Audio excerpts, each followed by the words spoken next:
And welcome back to another edition of Trogly's Guitars. Today, I would say we have what is considered a collector's piece. This is a 1974 Gibson Les Paul Signature. No, not one of the new Signature T Les Pauls. This is kind of a mix between a Les Paul and a ES335. It kind of covers that gap, and it's rather interesting.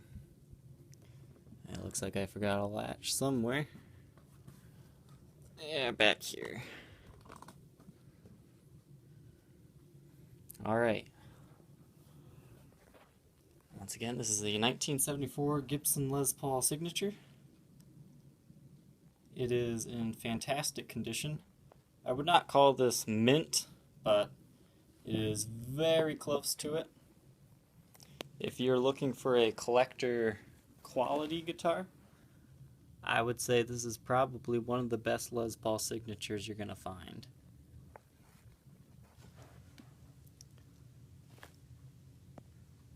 Overall, I mean, the frets look brand new. The inlays have not aged hardly at all. This guitar reminds me a lot of my mint condition Spotlight Special. The fretboard, it hasn't darkened from finger oils, it's just light. The story behind this guitar is it was owned by a store, and the store owner, he kept it in a vault, and he eventually passed away and it was sold at a estate. That is where I found this one.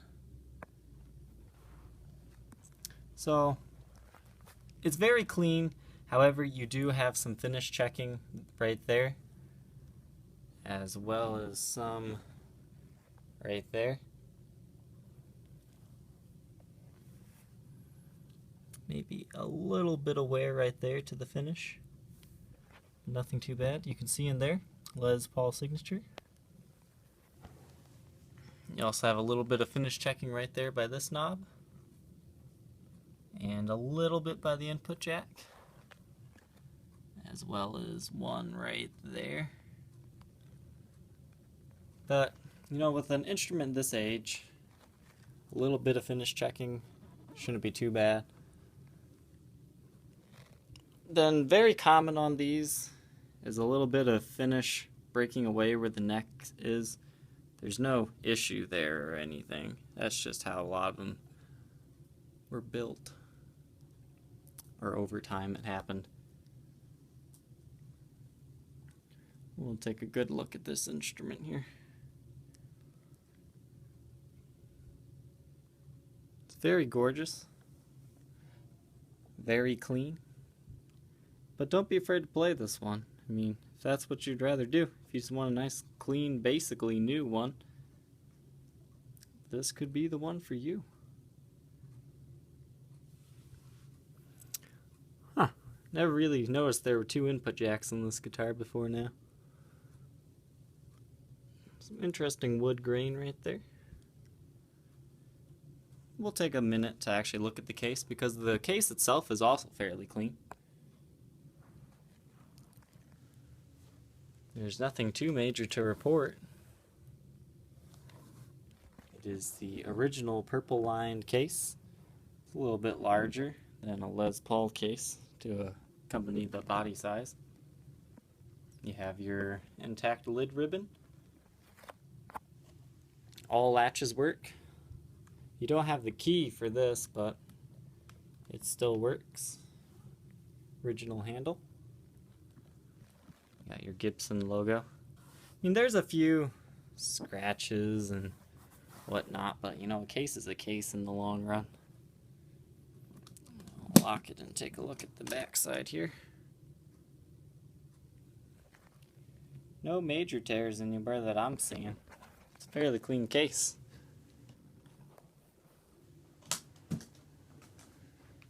And let's set it up.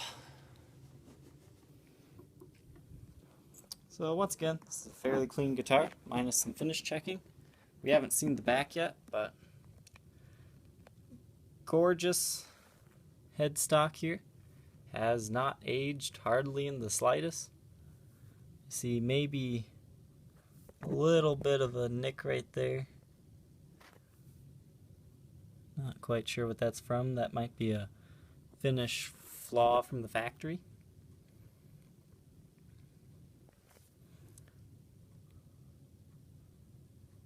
Once again, this is fairly unplayed. It looks like it might have been played a very little bit. Or maybe that's just from the strings resting on it inside of the case. If anything, this was just very well taken care of and not used all that much. However, it is a very interesting sound. I do like this guitar. Everything works on it as it should. Got your harmonica bridge and specially designed Gibson pickups there. Now on to the back. As you can see, the serial number there.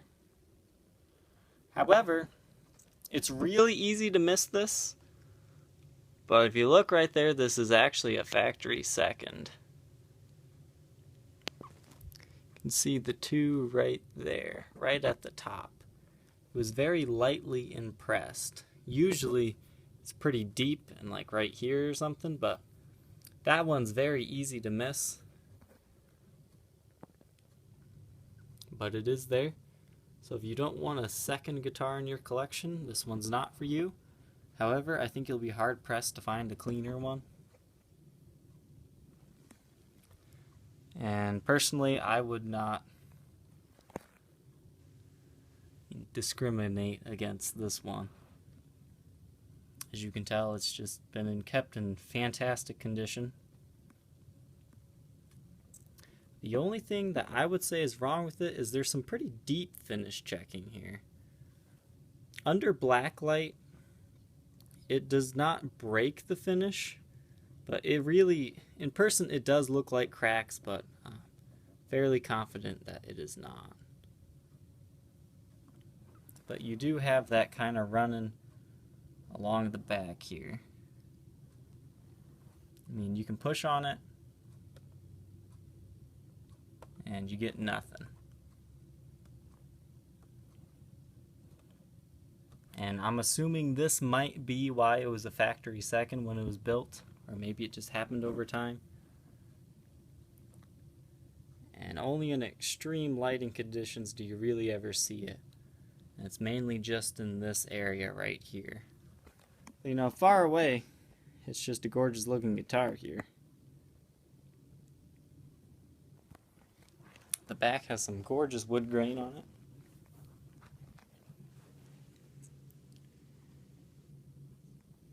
And overall, this one's clean. You can either add it to your collection or start playing it. It was made to be played. As always, please check out my Facebook page, facebook.com/Troglys, Troglys. That is where I post all my guitars for sale, as well as eBay, Reverb, or wherever else you might find this guitar. If you have any questions, please let me know. Don't let this one slip by you. Thank you. Bye.